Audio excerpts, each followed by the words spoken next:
Our hero Chwiryong is often mocked for his name because it literally means protagonist. However, he is determined to be the main character of his own life. Today, he goes to the store to buy the new version of his favorite game, Night Saga. Basically, it is a game of humans and demons, and the player is given two options. Either choose the human hero named Locke or the demon first Prince Zephyr, and then go on an adventure. Since this is the first game released as VR, Chwiryong feels confident. He had a knockoff version of this game when he was young, so he believes he knows the game inside out. After entering his home without wasting time, he dives straight into the game world, determined not to play more than 8 hours. But the moment he enters, he is taken aback. He doesn't wake up in bed as usual. Instead, he notices the unusual character he has been given. At that moment, an ogre comes inside, startling him and making him realize just how real the game feels. Our boy is confused and stops short when he sees that ogre, as NPC can talk to him, something not shown in the game ads. He asks the ogre his name, and the ogre replies, Karak, while wondering why his prince has forgotten it. Then Karak leaves the tent, reminding him that everyone is waiting for him, calling him Prince Shutra. That solves the problem of his identity, as he remembers that Shutra is the 9th prince of the demonic land. But he is confused, since the game didn't let him choose his own character. To check his situation, he opens his status window, only to see very low stats,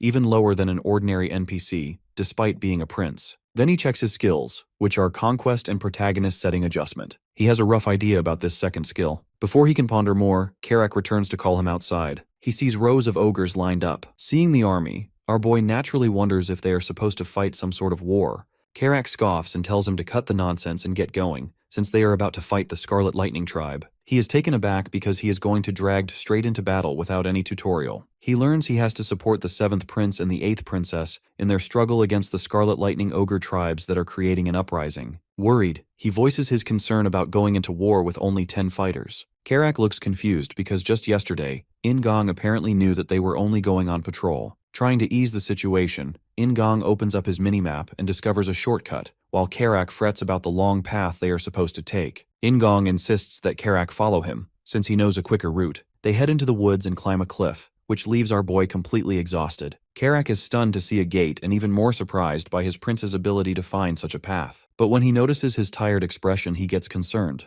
The next moment, golden light engulfs him, and a notification appears that he has leveled up. He is taken aback to see that not only has he leveled up by just walking, but he has also gained upgraded stats, 2 points added automatically and 2 extra points left for him to allocate. His army urges him to move forward. He steels himself, ready to face whatever waits inside the gate, because he is not alone. Besides, he has confidence in his protagonist setting adjustment skill, since it serves as plot armor. Inside the gate, they find a cave. Karak immediately notices that it must have been crafted by dwarves. There is a rumor that dwarves abandoned demonic land long ago, as no one has seen them in ages. Suddenly, they spot treasure gleaming in front of them, and their faces brighten. The ogres assume it must have been left by dwarves and immediately start looting the treasure. Looking around, Shutra also searches for something suitable for himself. But most items are far beyond his level. Some are not compatible with his magic capacity, and others are simply too heavy for him to carry. In the end, he realizes he can't take anything useful at this level, so he decides to store the items into his inventory. He checks whether he has one, and indeed he does. Testing it, he stores a weapon inside. All he needs to do is touch an item and think about storing it, and it is instantly done. Suddenly, he sees the Scarlet Lightning tribe approaching on his map and warns everyone. The next moment, the wall explodes, and the Scarlet Lightning gang bursts in, their leader Kai-chan boasting about finding their enemies. The battle between the green and red ogres begins, while our boy stands there, confused about what he should do. Finally, he decides to kill a few enemies to gain experience points. He attacks one ogre, but its body is so tough that his sword breaks. The red ogre then turns on him. While running, he stumbles over a rock and falls hard. His HP drops to a single point. Just as the red ogre is about to finish him off, his ogre friend rushes in and saves him,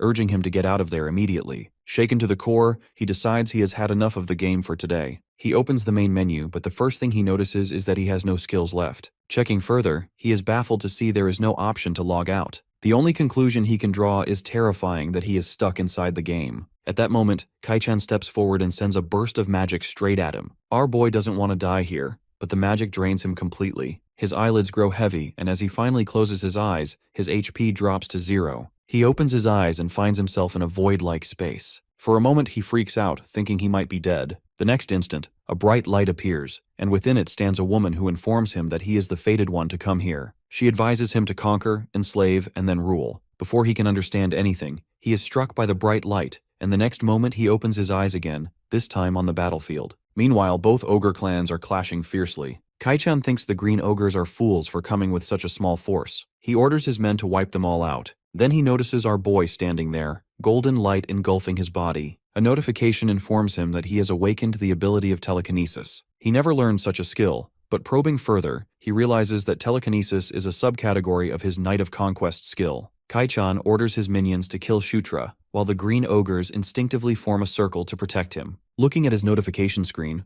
Shutra recalls that Knight of Conquest is not a standard knight class. He doesn't understand how he obtained this ability, yet it feels etched into his mind, something he can use by instinct. He chants a spell, activating his Under the King's Banner skill. This ability grants a power boost to all allies in the vicinity. The green ogres immediately feel overwhelming strength flooding their bodies. Encouraged by their newfound power, they burst forward and rush the enemy, quickly overwhelming and defeating them. Kai-chan, observing this, can't believe the sudden surge of strength the green ogres are displaying. Then he notices our boy at the back and realizes he must be the one behind this power play. Kai-chan launches a spell at him, but before it can hit, Karak steps between them. Using his ability again, Shutra boosts Karak's power and orders him to go ahead. In one swift motion, Karak slashes Kai-chan's neck. Seeing their general fall, the Crimson Lightning ogres begin to retreat. They decide not to let them escape. Meanwhile, he receives multiple notifications of level-ups, which surprises him. At that moment, Karak studies his stats and the source of his power. Looking at his prince, he wonders if Shutra has been behind it. After the battle, the ogres settle down in their camps. Inside his tent, our boy grows frustrated at still not finding any logout button. He tries to calm himself down and think through the situation. He guesses two possibilities. First, that he is inside a game, and maybe there is a bug that will be fixed with a new update. But the other possibility is far more dreadful, that this might actually be his reality, and not a game at all. Thinking it through, he considers that, just like in novels and comics, he might have been transported into an alternate, game-like world. Everything feels real, including NPCs communicating naturally, and he can even see things that should normally be censored. Deciding to stay positive, he reassures himself that at least he is not born as a monster. Besides, being a prince can't be that bad. At that moment, he is called outside by Karak, who demands a sparring match with him. Our guy doesn't understand the logic behind it. Karak explains that since he is their future leader, he wants to know his level of swordsmanship to prepare for the future. He is still hesitant, but Karak tosses him a sword, promising to hold himself back. Our boy smugly retorts, asking if this is the proper way to speak to a prince. Bursting with determination, he then tells Karak to get serious with him, but it is all talk and no skill. The next moment, he cannot even land a single proper strike. When Karak counters and attacks, Shutra is thrown back with a shriek. Concerned, Karak asks if he is alright, only to receive a prompt remark from him that he shouldn't attack so suddenly. At that moment, a notification pops up as he has gained the basic swordsmanship skill. At first, he doesn't understand where it came from. Suddenly, his eyes widen in realization as he recalls when he was struck by Kai-chan's telekinesis attack and somehow acquired a similar skill. He wonders if he gains new skills whenever he is hit by the particular ability. Karak, however, is about to end the sparring session when our dude's voice stops him. Looking back, he declares confidently that he is only just beginning the match. When Shutra rushes at him again, Karak notices that his movements have improved significantly. Still, he is confused about the reason for his prince's terrible performance at the beginning of the sparring. It almost feels as though Shutra suddenly got the hang of it. When Karak pushes him back, he smugly asks if Shutra thinks he's gotten better. With a pause, Shutra changes the subject and asks about Karak's level. Karak replies that he is at level 21. Glancing at his own screen, Shutra sees that he is only at level 7,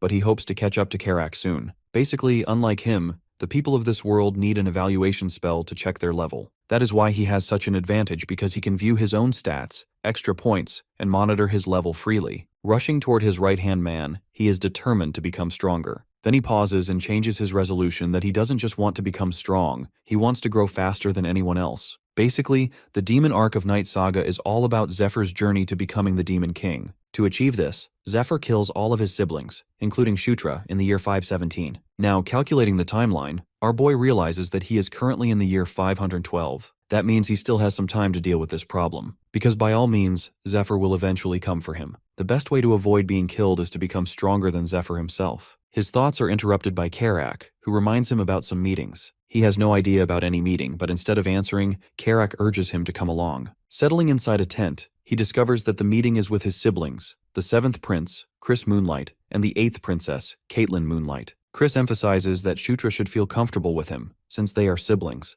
Caitlin gently reminds him that it is their first meeting, so it's natural for him to feel awkward. Chris then asks him to just call them by their names. Shutra remembers these two are quite troublesome inside the game. They are the children of the fourth queen, Elaine Moonlight, the queen of lycanthropes. A day before the Great Massacre, they too are killed by Zephyr and his other siblings. Most importantly, it is because of Caitlyn, who is the illegitimate child of the Demon King. Caitlyn then demands to know why he fought the Red Ogres instead of patrolling as instructed. He explains that the attack was unexpected even for them. Concerned, she asks about his well-being, since he is considered the weakest child of the Demon King. Looking at her concern, he doesn't understand why she shows such care for Shutra. For demon siblings, such closeness is unusual. Chris also reminds him that if he endangers himself again, he will face Caitlyn's scolding. Our boy is taken aback by their kindness. Suddenly, a thought strikes his mind as he thinks about awakening the aura skill, since these two siblings of his should both be aura users as lycanthropes. Happily, he asks them for a favor. But when he reveals that he wants her to hit him with her aura, she is stunned. For a moment, she doesn't even understand, and her shock lingers. The scene shifts to the battlefield where Shutra Ogres and Scarlet Lightning Tribe are battling furiously. Among them, one ogre from Lightning Tribe attacks the General Bandal, but he kills him instantly. The next moment, the general issues an order to wipe everyone out and promises a reward to the fighter with the most kills. The scene changes again, and he finds himself back in the void-like place.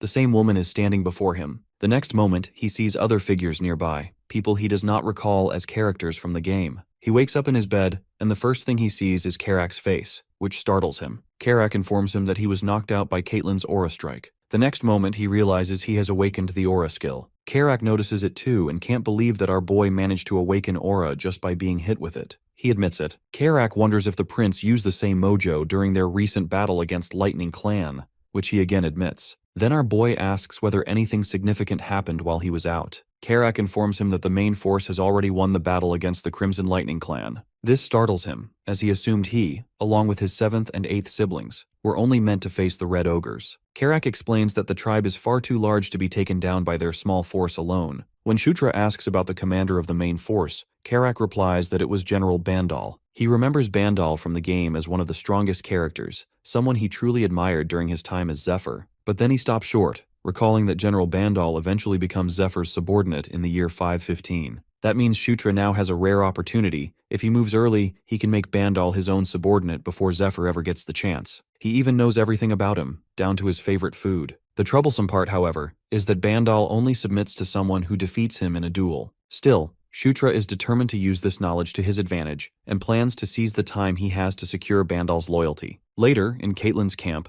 our boy demonstrates his first-level aura to the Moonlight siblings. Chris is astonished to see him master beginner-level aura in just a single day. Unknown to them, Shutra had poured all of his stat points into aura because it offers a far greater boost to physical capabilities compared to telekinesis. Chris, still baffled at the impossibility, guesses it must have been possible because of Shutra's Gandharva. Chris then asks if he can create an underground map. Shutra realizes he can use his minimap for this and quickly requests pen and paper. After a while, he draws a detailed map, earning praise from his elder brother. Impressed, the Moonlight siblings suggest they use this knowledge of the tunnels to ambush the remaining Scarlet Lightning Ogres, most of whom have already been wiped out by the main force. After that, Chris asks a favor of him. Later, Shutra finds himself patrolling the area with Karak and his subordinates. Being the youngest sibling, he's often given menial tasks like this. Karak, however, is content, saying at least they have reinforcements this time, something Shutra agrees with, adding it's only because of their hard work. At that moment, he spots Caitlyn, cloaked in a robe. She urges him to stay quiet about her presence since she plans to follow them in secret. She explains she will only intervene if something life-threatening occurs. Otherwise, he must handle the situation himself as it's his true accomplishment. Shutra, hearing this, doubts his sister's sanity. Her companion, a woman, introduces herself as Sarah, Caitlyn's adjutant. They move forward into the cave, where they discover empty chests, which must be leftovers from dwarves who must have already taken their valuables. Shutra wonders aloud why the weapons were left behind, and Karak replies that the dwarves probably didn't consider these particular weapons valuable. Just then, Karak senses someone approaching. Shutra checks his map and confirms that enemies are coming their way. Acting quickly, he opens his inventory and takes out a single bottle of Flash Spell, an item he had stored exactly for emergencies like this. He tells Karak to order everyone to close their eyes until he gives the signal, leaving his right-hand man confused. Moments later, they see countless eyes gleaming in the darkness of the cave. The eyes belong to dozens of stone spiders, each carrying the ability to inflict powerful paralyzing poison. After throwing the flash spell, he orders everyone to close their eyes as the spell bursts into a blinding light. The flash weakens the stone spiders,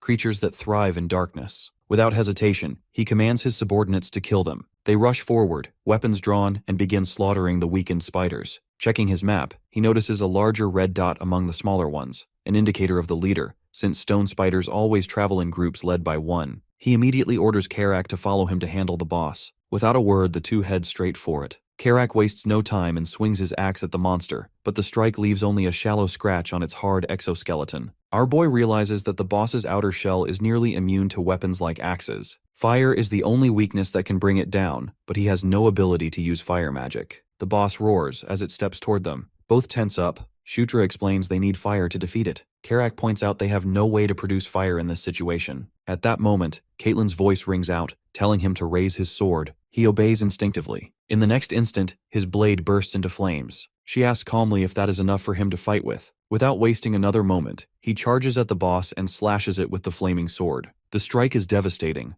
enough to burn through the exoskeleton and kill the monster in a single blow. After this accomplishment, he levels up and reaches level 9. Concerned, Caitlyn asks about his well-being as well as the ability he has just used. He brushes it off, saying it is a kind of blessing he sometimes receives. She guesses it must come from the Gandharva, and he decides to play along. Still, she is curious. His response to the spider's attacks seems too refined, almost like an experienced fighter. He makes an excuse saying he learned it from books, though in truth he has fought these creatures countless times in the game. Their conversation is interrupted by Karak, who has spotted a large door they have just discovered. They decide to investigate what lies inside. Looking at the door within, Shutra is shocked to find a town portal. Karak asks if he knows about such an item. Shutra answers vaguely that he has some guesses. Examining the patterns on the floor, he recognizes them as dwarven craft, something he has seen before when selecting hero characters in the game. He concludes that it requires mana to activate and informs Caitlyn that the crystal is indeed a portal. Sarah studies the design as well and agrees with his conclusion. Caitlyn shows interest in knowing where the portal leads,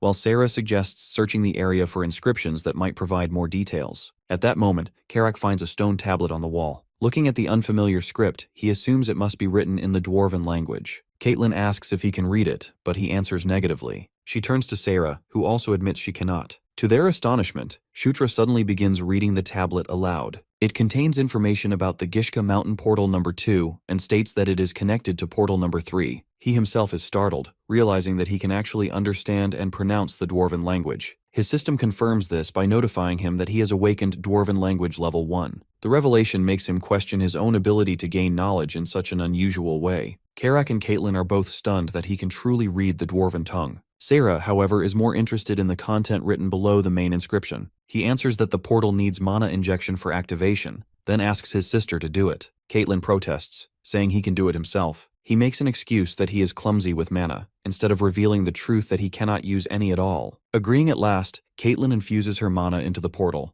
The next moment, a projected image of the Gishka Mountain appears, connected to their current location. This clearly means portal number 3 is located there, which also suggests the existence of more dwarven tunnels. Karak is delighted by this discovery, as the main forces of the Scarlet Lightning tribe are also situated at Gishka Mountain. Shutra agrees, noting that this gives them an excellent opportunity to ambush their enemy. Caitlyn then orders the group to rest for a while before heading back to discuss the situation with Chris. Everyone agrees. The next day, they report everything to Chris, who is extremely pleased with the finding and credits Shutra for the discovery. He then asks what reward his younger brother would like. Shutra tries to decline, but Chris insists. As his elder brother and leader, he says it is his responsibility to reward him for such an accomplishment. After some hesitation, Shutra warns that his request may sound unreasonable. Chris reassures him, so Shutra finally reveals that he wants his elder brother to teach him the beast god fist art. The revelation startles Chris. In truth, Shutra knows he cannot properly use weapons due to his current low level, but martial arts, especially this one, present an opportunity. The beast god fist art is a rare and powerful S-rank technique, usually passed down only within the royal line of lycanthropes. Shutra fully expects his brother to refuse and quickly assures him that he will not mind if Chris declines. But Chris surprises him by agreeing to teach him. However, he warns that he will not be teaching him the secret techniques, only the aura portion of the martial art. He asks whether Shutra is satisfied with this reward. Seeing his brother's stunned silence, Chris assumes he might not be happy. Snapping out of his daze, our boy hurriedly assures him that it is more than enough. Chris's expression softens, and he asks whether Shutra can truly consider him his brother. For a moment, Shutra remains silent because the word brother carries a weight he isn't used to,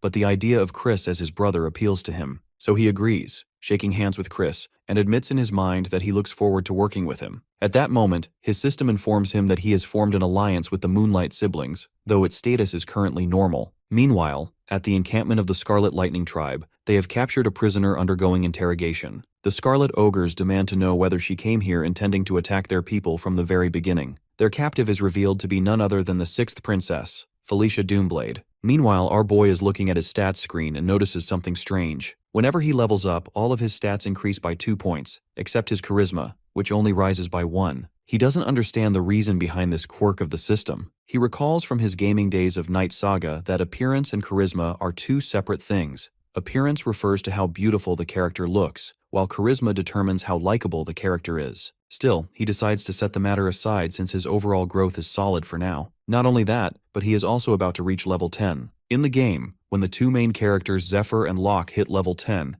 their respective skills, Chosen One and Descendant of Darkness, also leveled up. So he is hoping the same will happen for one of his skills. At that moment, Karak comes to take him, saying they need to go. Once outside, Karak notices Shutra's good mood and asks the reason behind it. He brushes off the matter and turns toward his troop, then orders them to move ahead. After a while, the ogres along with their wolves are working in the underground tunnels. Meanwhile, the leaders gather nearby, watching the mages who are investigating the portal. Chris asks about their findings. One mage explains that their guess was correct, as the portal is indeed connected to the Eska River at Gishka Mountain. Chris then asks if it is stable enough to be used. The mage affirms it, adding that since it was built by dwarves, it is sturdy and reliable. After that, both magicians activate the portal, and they are in awe when they see a portal gate appear in front of them. Our boy comes out of his daze when his companions gather near the gate urge him to join them. He rushes behind them and enters the portal, which leads them to Gishka Mountain near the encampment of the Scarlet Lightning tribe. Chris is happy to see that their guess is right. He analyzes the camp and concludes that thousands of troops are located there. He strategizes that if they attack from behind, they need to target the supplies. He decides to assign General Bandal to attack them from the front, which will distract the enemy, and then they can easily burn the food supplies. At that moment, Sarah notices that not many troops are present. Chris also notices it and wonders if they have already left for an attack. Then, they spot some people a little farther away, and our boy guesses it seems like a battle is going on. Chris instructs him to gather aura in his eyes to see more clearly, and he complies immediately. There is really a battle going on.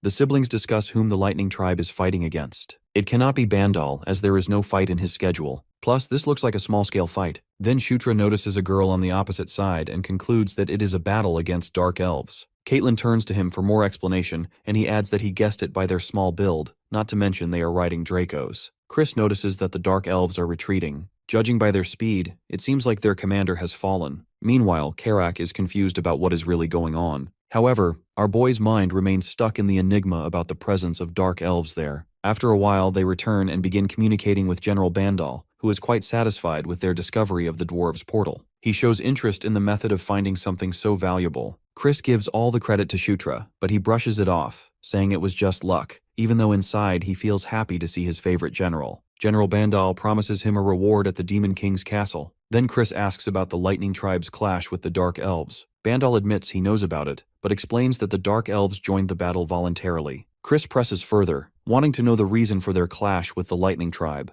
Bandal admits he doesn't know the full depth, but he does know the Dark Elves were already planning to scout for the war. Then he points out the biggest issue, revealing that the commander of the Dark Elves' independent unit has been captured by the Lightning tribe. Now Chris understands the reason behind the sudden retreat. Our boy grows curious about their commander. Bandal then reveals that they already know this person, because the commander is none other than Felicia Doomblade. Felicia is the daughter of the third queen, Sylvia Doomblade, and also the princess of the Dark Elves. She has a twin brother, the fifth prince, Sylvan Doomblade. In the game, both twins join the side of the fourth princess, Anastasia Nekrion. That is why she always harbors animosity toward Shutra. He doesn't understand her reason for being here and guesses she might be trying to steal merit. His reverie is broken by Chris, who asks whether the Lightning tribe ever knew about the identity of their captor. Bandal expresses ignorance in this matter. Chris then asks about their next course of action. Bandal firmly states that they will save her if it is within their capabilities. Chris points out that they can try to negotiate, but Bandal again replies firmly, if the Lightning tribe comes first, they will agree to talk. Otherwise, they won't bend to their demands. Chris accepts this. They end the communication with Bandal, promising to gather information on his side and contact Chris when needed. Caitlin presses the need to rescue Felicia. Chris, however, does not share her sentiment because going to the Lightning tribe encampment would endanger them. Caitlin insists again that they must do it, that Felicia is their sister after all. Chris also knows this, but he remains hesitant. After a while, they settle on planning their next move. Bandal is going to fight with the main force of the Lightning Tribe and lure them away from the camps. This means they can attack the encampment. His purpose is to head to the center and create enough chaos to distract everyone. Meanwhile, Shutra and Caitlin can lead their own troops to cover their mission. Shutra asks if his mission means rescuing Felicia. He agrees but adds that first they will burn the enemy's armory and food supplies, and only then rescue the princess. In the end, he warns that they need to retreat if things go south. They won't risk more lives just for Felicia, which prompts protest from his sister, who reminds them that Felicia is their family. Chris reminds her back that he is the commander, and he won't risk their operation for their sister. Looking at the siblings, our boy notices Chris's reluctance to rescue Felicia and begins to wonder about the reason behind it. According to their plan, they charge forward to battle against the Lightning Tribe. Karak rallies the troops, motivating them to wipe out their enemies. At Gishka Mountain, they halt briefly to observe the enemy settlement. Chris's gaze lingers intently on the center of the camp. The next moment, an explosion rocks the field as Bandal launches his ambush, charging his forces forward. Meanwhile, Karak and Shutra hold their troops back. Karak questions the reason for stalling, but Shutra explains that they must wait for the signal. Bandal's forces tear through the enemy lines, wiping out large numbers. After taking down most of them, Bandal orders his troops to retreat, and they immediately comply. Then it's Chris's turn. He gives the command, and his troops surge ahead according to plan. The sudden charge catches their enemies off guard. Both youngest siblings exchange quick words of caution to be careful. Shutra then unfolds his map and directs his troops to move left toward the food supplies camp. On their way, they cut down enemies in their path. At one point, a red orc catches Karak off guard, but our boy reacts quickly, hurling a dagger that lands a perfect strike. He manages this because he has now awakened the level 1 dagger throwing skill. Karak once again is baffled by his ability and questions him, but Shutra gives a vague answer and urges him to keep moving.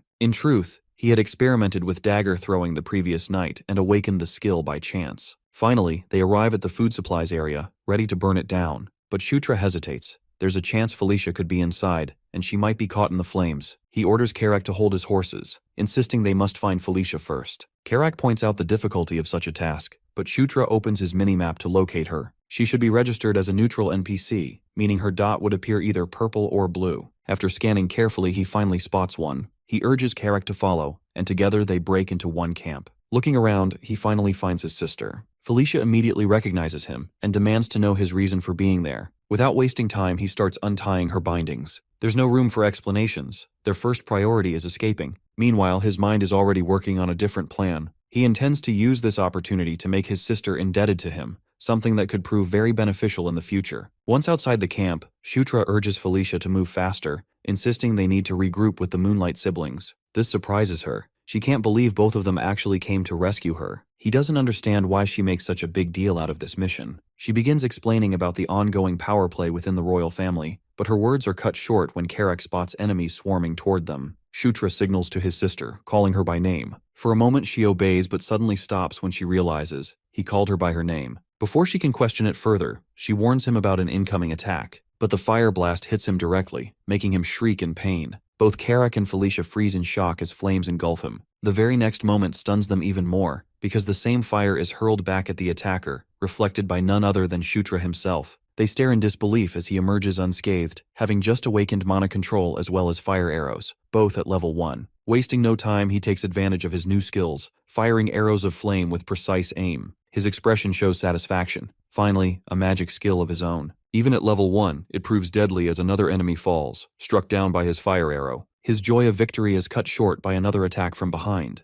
Turning back, he recognizes it as an ice arrow strike but notices the target isn't him, it's Felicia. She steps forward out of concern, but he stops her. With a determined glint in his eyes, he waits, hoping the next blow will be an ice attack so he can acquire an ice skill. As expected, the ice arrow hits him, and instantly he acquires level 1 ice arrow. His happiness, however, is short-lived. A wave of fatigue crashes over him, and he collapses. His system flashes a warning. His HP is nearly depleted, only 13 points left. Cursing under his breath, he warns himself not to take another hit or his body won't survive it. At that moment, Felicia scoffs, reprimanding him for shielding her. She reminds him that he is the weakest among their siblings and should be the one needing protection, not her. He realizes she has misunderstood his actions. By pushing her aside, she thinks he was protecting her. Still, while she questions him about his sudden ability to wield magic, meanwhile something catches his attention. The enemy is slain by Felicia's spell, and as she pulls the ice arrow from his body, she begins to heal the wound. At that moment, his system notifies him that he has acquired level 1 healing magic.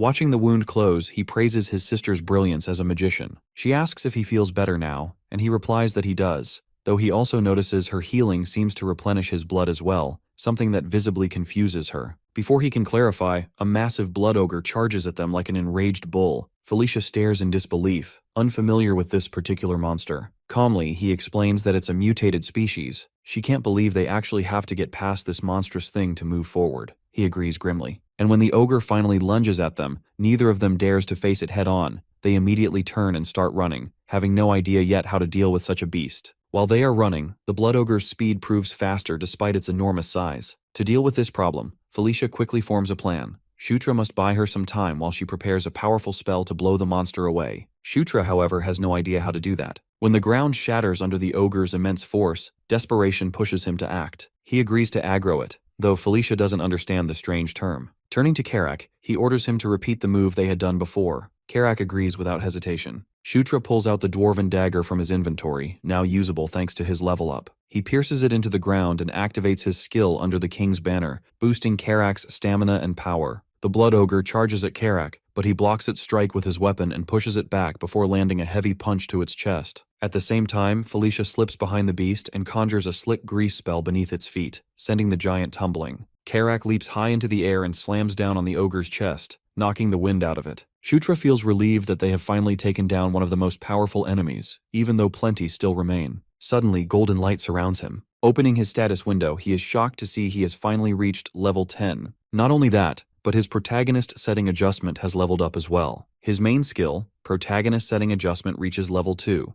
unlocking a new passive ability. Impatiently, he clicks to see what it is. He has acquired battlefield protection at level 1, which slightly decreases the accuracy of any attack aimed at him. He can hardly believe it that this is basically a stormtrooper effect, the same trope seen in movies where bullets or strikes always narrowly miss the hero. With this skill, his chances of reproducing protagonist plot armor just skyrocketed. His thoughts are cut short by Felicia's urgent voice as a swarm of enemies rushes toward them. She casts Wind Whirl and Rage, creating a miniature tornado that tears through the enemy ranks. Watching closely, Shutra realizes something, that it isn't actually a spell, even though it looks like one. Instead, it is the calling of spirits. He recalls that dark elves, despite their sinister reputation, are still elves with natural affinity for magic. And Felicia, his sister, is clearly a natural-born spirit summoner. Seeing her fight with such overwhelming might alongside her summoned spirit, Shutra can't help but grow greedy. He secretly wishes to be struck by one of her summoning abilities, just so he can awaken the same power for himself.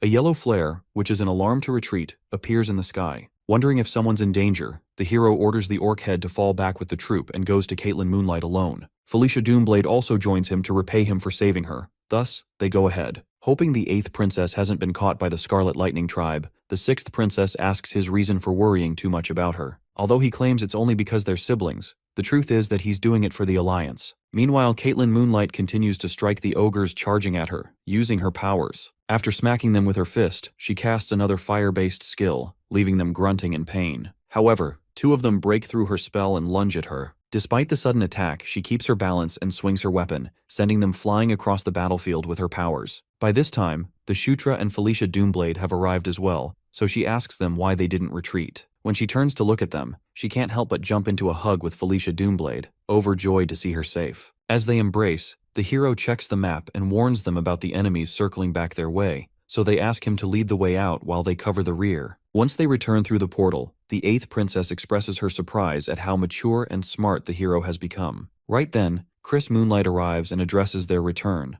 but when the 6th princess greets him, he stays cold toward her. He then explains that the Scarlet Lightning tribe's chief abandoned the fight after seeing their camp burn, leading to General Bandal's victory. However, since the chief is still in power, the prince declares they will strike Kaichin's older brother Kairam's forces before the Scarlet Lightning chief joins them. After the announcement, he questions Felicia Doomblade about being there. She explains she was researching the ruins when she heard about the battle, but got captured on her way to help them. This makes him feel a bit ashamed for not wanting to save her earlier. Thus, he leaves after telling her to rest. As the orcs prepare the meal, our boy reviews his own skills and feels content with them. Oh, by the way, his nickname is Jew, so don't mind me calling him that. While he sits there, the 6th princess walks in and grabs him by his clothes. Pulling him closer, she catches him off guard when she demands that he take off his clothes. Shutra stares into her eyes in horror as she keeps demanding him to take off his clothes. However, upon asking her the reason, It turns out she just wants to treat his wounds, since earlier it was only first aid, but now she tries to heal his internal injuries. As she treats him, he asks her for a favor that only she can grant. Later, when she leaves after using healing magic on him, he feels happy to have learned 3 healing spells as per his request. Moreover, today is the day when he'll be learning the werewolf branch of Beast Fist art,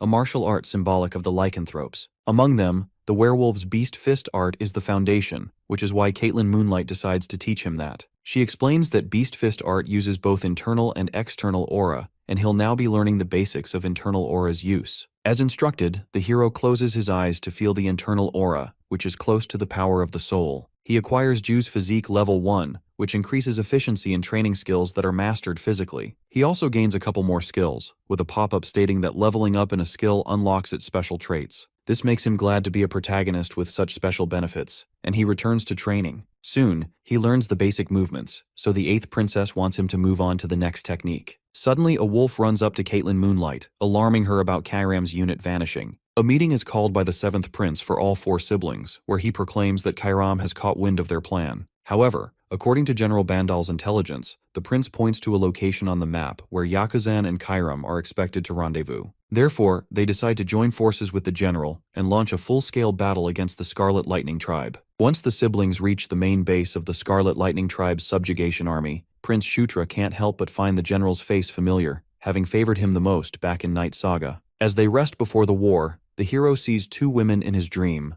one with 2 differently colored eyes and one in armor. When the dream mentions conquest and war, he wakes up in confusion. Right then, the orc head comes to wake him for departure, and they march to battle. In this fight, he is assigned the left flank, the general takes the center, and Chris Moonlight and 8th Princess command the right. The highly mobile Dark Elves act as an independent detachment tasked with the rear. However, before the hero can collect his senses, he finds himself in the middle of the battlefield, surrounded by thousands of orcs. After the battle formation is set, the troops charge at the Scarlet Lightning tribe upon the general's order. On the other hand, the tribe is already prepared for the assault, so when the troops get closer to the enemy camp, a great explosion blasts them away. Once the dust and smoke settle, the general is shocked to see a giant swamp mammoth. Just like that, several more explosions erupt, throwing off various orcs standing on the ground, and the swamp mammoths continue to appear. Not only that, numerous lizardmen also crawl out from underground, showing how the enemy tribe was already aware of the entire plan. Considering the situation, the 8th princess suggests retreating for now and waiting for a better chance later. When Chris Moonlight mentions the risk of complete annihilation if they fail to pull back, she explains how casualties will only rise if they remain there. At last, he orders the mages to form a defensive line at the rear to hold the enemies, while the rest are ordered to form ranks and prepare for retreat. On the battlefield, the lizardmen keep attacking the orcs until one of them is about to strike the hero. However, the orc head quickly knocks that lizardman down and tells the hero to get a grip on himself. The defensive line keeps pushing back the enemies until they finally manage to escape. After returning to the main base, the 7th prince admits his negligence, at which the general advises either withdrawing completely or requesting reinforcements from the Demon King's castle. Just as the prince is about to decide on the matter, Felicia Doomblade interrupts and proposes her plan. She explains how she came here to explore a ruin at the end of the Gishka Mountains. For 1,500 years within those mountains, a ruin called Enkidu, the Earth Dragon Lair, is said to exist. Enkidu, a dragon born from magma, employed countless treasure guardians to protect his lair and hoard.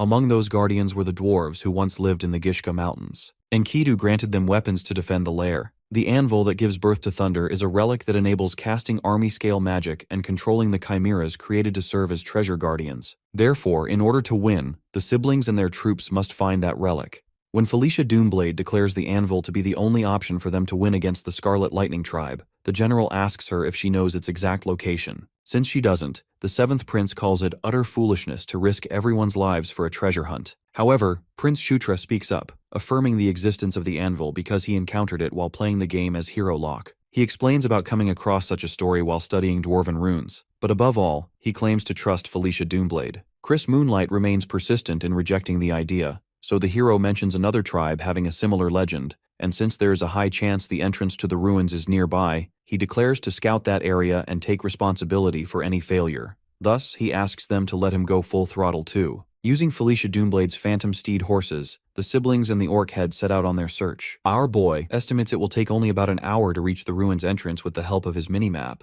but he wonders how to guide them all there without raising suspicion. Not knowing what else to say, he lies that the tunnel maps have a certain consistency, so if he combines the terrain of this place with the characteristics of the tunnels, he can determine a rough location of the anvil. Although everyone seems puzzled by his statement, Felicia claims to understand and asks him to lead the way, even though she also finds it odd. After following the hero's lead, they arrive at a blocked entrance. Seeing their confusion, he asks the 8th princess to break through by giving it a solid strike. When Felicia doubts the location of the anvil, the protagonist insists that according to his calculations, they won't encounter the dungeon guardians if they break through here. Reminding him that Caitlin Moonlight lacks the means to break through, the 6th princess shatters it with her knowledge of destruction and explosiveness skills as a ruin explorer. Once the rocks collapse and the entrance opens, they spot a half-dome in the middle of several pillars inside. Hoping the half-dome contains the anvil, they walk towards it and start figuring out how to open it. Meanwhile, Felicia notices the 9 statues around them, out of which only 3 hold weapons. Since the weapons are dwarven-made, they realize they must equip the remaining statues with such weapons as well. Before they can worry about where to obtain them, the hero reveals that he has 6 dwarven swords picked up during the last tunnel expedition. Nevertheless, as soon as they hand each statue one dwarven sword,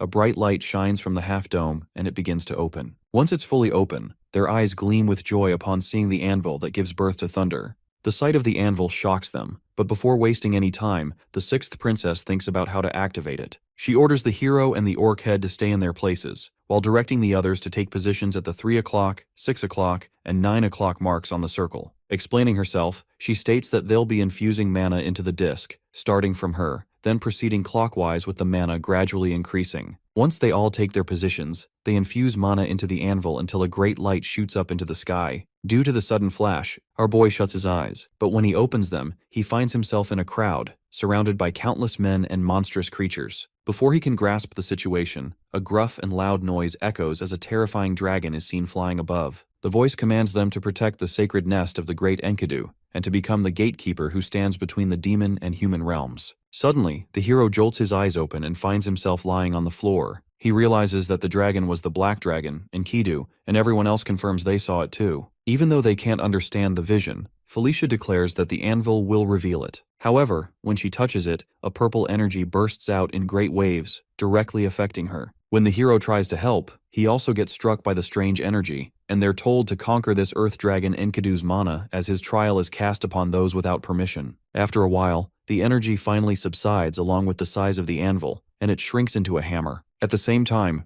our boy's one eye turns black as he sits there holding the anvil in his hand, while the 6th princess is nowhere to be seen. On the other hand, the Scarlet Lightning tribe discovers the main base of the hero and his troops, and their chief, Yakuzan, orders them to prepare to wipe out the stragglers. As per the order of their chief, the Scarlet Lightning tribe attacks the main base with their monstrous animals and huge fireballs that cause explosions. Chris Moonlight immediately comes outside, worried about what to do since the others have gone to the mountains, and they're on the verge of annihilation. From the top of the mountains, the chief of the Scarlet Lightning tribe watches the scene and laughs at the destruction of the base camp. He then tries casting spells on the orcs, but his hand becomes unable to move. At that moment, a mammoth turns purple and starts attacking the Scarlet Lightning tribe, leaving their chief confused about what's happening. Suddenly it clicks in his mind. What if the Demon King's offspring have found the anvil? Back at the mountains, the hero finally rises from the ground while holding the Thunder Hammer, the counterpart of the anvil. Upon seeing it in his hand, Felicia remarks that it looks like Enkidu has chosen him, and asks him to use it. Since Enkidu's mana has shown Ju how to wield the Thunder Hammer and enforce obedience after subjugating, he decides to start by dominating the swamp mammoths. With that, he strikes the hammerhead on the half-dome, and all the swamp mammoths at the main base begin crushing the Scarlet Lightning tribe. The sudden turn of events makes the general realize that the prince and princesses have succeeded in their mission, so he orders the orcs to kill the enemy tribe by seizing this opportunity. As commanded, the orcs attack the lizard men and the ogres, while the enemy chief stares at the scene in confusion. His subordinate advises him to retreat for now and wait for another chance, but before they can escape, the 7th prince arrives. When he gives the chief a chance to surrender, the chief swings his weapon to kill the prince. However, the prince uses the beast god fist art and kills the chief in a single strike. This causes panic in his subordinates, and they flee the scene, leaving Chris Moonlight alone with his worries about the hero and the princesses. Meanwhile, the orc head and the team watch in surprise as the mammoths deal with the enemy stragglers. The sixth princess tells them about the power of the anvil, and she's about to explain further when she suddenly loses her balance. The adjutant catches her immediately and advises her to rest. Thus, as they decide to return, they discover the protagonist is nowhere to be seen. After the battle is over, the hero's levels rise by a great number due to controlling the relic of Enkidu. He then gets a pop-up stating that the level of conquest has also risen, which makes him happy about his main skills improving. As he continues checking out other skills, the eighth princess arrives and smacks his head for leaving the mountain hall without informing. After scolding him, she tells him that they'll be camping here for the night since Felicia has lost consciousness. Once the two return to the mountain hall, Caitlin Moonlight explains all the details to the hero while the sixth princess is healed by other team members. Since they can't summon the phantom steed without Felicia's help, they have to camp there and take care of her. Later, when everyone is resting, Shutra wonders if his stamina has fully recovered just from leveling up because he doesn't feel tired. Suddenly, he realizes that they are in a ruin, which means there must be hidden weapons or treasure inside the dungeon. Despite the traps and guardians of the dungeon, he feels confident about being the ruler of the ruin due to obtaining the absolute power of the anvil. Therefore, he takes the orc head with him and heads into the ruin to find weapons and treasures. As they open a door, they find an extremely powerful monster, Arc Golem, lying on the floor in the form of a griffin. Seeing that, they cautiously leave the room in silence until they finally find a chamber with weapons and treasure. The orc head picks up an armor to show the hero, and he senses subtle mana from it, indicating that it is magic armor. Thus, he asks the orc head to keep it for himself. Looking at the rest of the treasure, he decides to store the useful things in his inventory, and also asks the orc head to grab everything useful. Suddenly, his gaze falls upon a closed chest, and upon opening it, a hidden passage in the wall appears. Excited to find something rare and precious inside, he enters by himself and reaches a chamber. As he looks around, he hears someone calling from a purple fire in the center of the chamber. He quickly identifies them from their mana, and despite it being the first encounter, he immediately realizes that it is Enkidu's voice, and the thing levitating inside the purple energy is Enkidu's gauntlet, Earthshaker. Ju's eyes shine at the sight of Enkidu's gauntlet, Earthshaker, and he steps forward to grab it. Although it turns out he's lacking a number of things required to touch the gauntlet, he still gets acknowledged as its master, and the permission is granted. He feels a great shock when the gauntlet pulls toward his hand and fits into it, increasing his strength, magic power, and endurance. As he delights in acquiring such a great item, the orc head appears, making the hero hide the gauntlet in his inventory. When asked about his appearance, the orc head reveals that he has seen everything, which worries our boy about things like inventory being found out.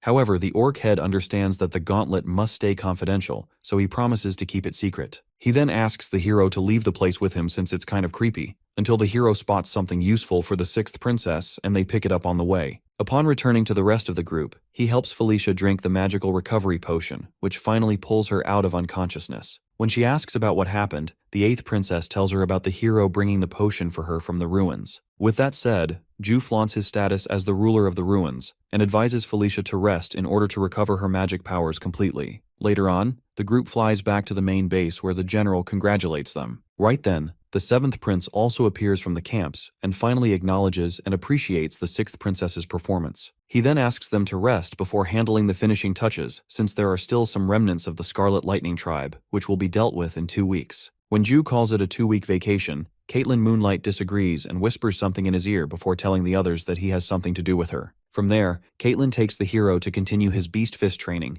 which leaves him extremely tired. For the first 5 days, he practically gets beaten up by her, but after a week has passed, he finally starts to analyze her moves a little. On the 11th day, he finally shows great improvement, and by now, his Beast Fist and aura have reached level 5. Caitlin tells him that he can now finally start learning the Beast Fist, which excites him greatly. She then reveals that she'll be teaching him a new way to use aura, which he should follow with concentration. With that said, she interlocks her fingers with the hero, and using her mana she creates a field that even he can feel. Somewhat like the Beast Fist, the princess's aura guides him. Aura, being the power of life, becomes the same as the power of soul when it reaches its limit, and conquers the force of brutal domination that subdues and makes submission. Soon the aura reaches a great level, causing the hero's Beast Fist and aura to increase, and he finally acquires Beast Lord Fist. He then combines the Beast Fist power with the Earthshaker, and it levels him up even more. However, as they do this, the general secretly stands behind a tree and witnesses everything. On the next morning, Ju asks the 8th princess about the uneasiness between Chris Moonlight and Felicia, since Ju needs both of them to be on his side. The princess reveals that although there's no direct problem between the two, the 7th prince seems to have some issue with Felicia's brother, the 5th prince. His name is not supposed to be said out loud, but he was quite a troublesome enemy when the hero used to play as Zephyr. So, when he tries to ask more about it, Chris Moonlight walks in and tells them to pack their things since they'll be leaving in the afternoon to report the work done.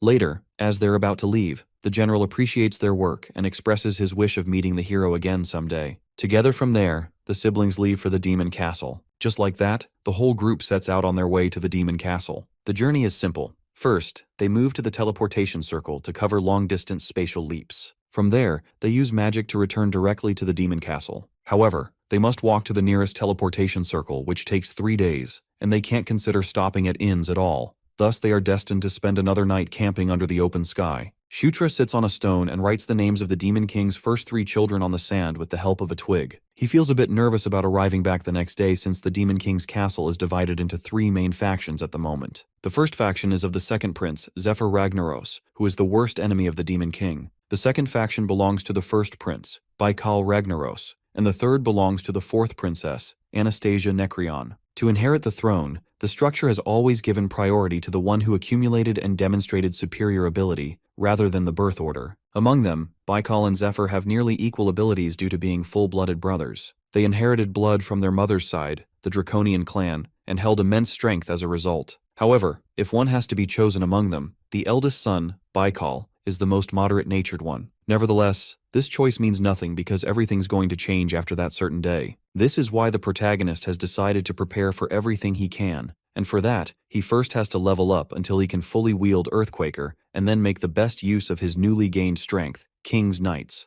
Later on, he activates his King's Knights skill, and the Knight Order gets created. When he checks the details of the skill, he finds himself surprised to learn that it isn't just another summoning-type skill as he had expected, so he wonders if it could be some kind of guild system since it has buffs, knight training, and even summoning. Thus, he considers it a broken skill. He gets excited thinking about how strong it will become once it levels up. While he's talking to himself about all this, Karak appears, finally finding where Shutra has been all this time. He begins to yell at the hero for still being awake even when they have to wake up early in the morning, and he asks the hero to get back. Ignoring the orc head's words, the protagonist's eyes light up and he asks the orc head if he wants to try an experiment. After giving it some thought, Karak agrees to be part of the experiment, and as told by the hero, he kneels down on one knee. Shutra then takes out his sword and rests it on the orc head's shoulder, stating that he appoints Karak as his knight. With that said, Karak feels something strange and declares that it seems like his loyalty toward the protagonist has risen. Just like he said, the orc head's level actually rises up to 24, making the hero proud of his accomplishment. When Karak inquires about the strength flowing through his body, Shutra doesn't answer and asks him if he wants to become the strongest orc in the world. The orc head silently stands there while the hero mumbles about how he will make Karak the mightiest orc emperor in Night Saga, someone who will become equal to the dragon race. The next morning, the group finally arrives at the nearest teleportation circle, and they all step inside together to get to the Demon Castle. The circle shines brightly, resulting in a great amount of energy emission from the top of the teleportation center. Soon enough, the whole group is thrown into a place in the Demon Castle. Caitlin worriedly asks Shutra if he is fine, and he affirms. Right then, a group of women call out Felicia's name, expressing their relief at seeing her as they have been waiting for her for so long. As she walks up to them, they compliment her beauty, speaking to her with respect. When the hero sees them swooning over the 6th princess, he feels surprised and likens it to some sort of idol fan club. Out of curiosity, he asks the orc head if these women are Felicia's attendants and subordinates. At the same time, Chris and Caitlin also walk up to a group of people and werewolves who greet them with respect. Feeling left out of this little greet and meet, Shutra wonders if he's the only one by himself while 2 elven women whisper something about him to each other. When he sees them talking behind his back, he realizes it is because of where he stands with the Demon King's castle. Therefore, he decides not to think too much about it, and asks Karak if he's ready to change things little by little from now on.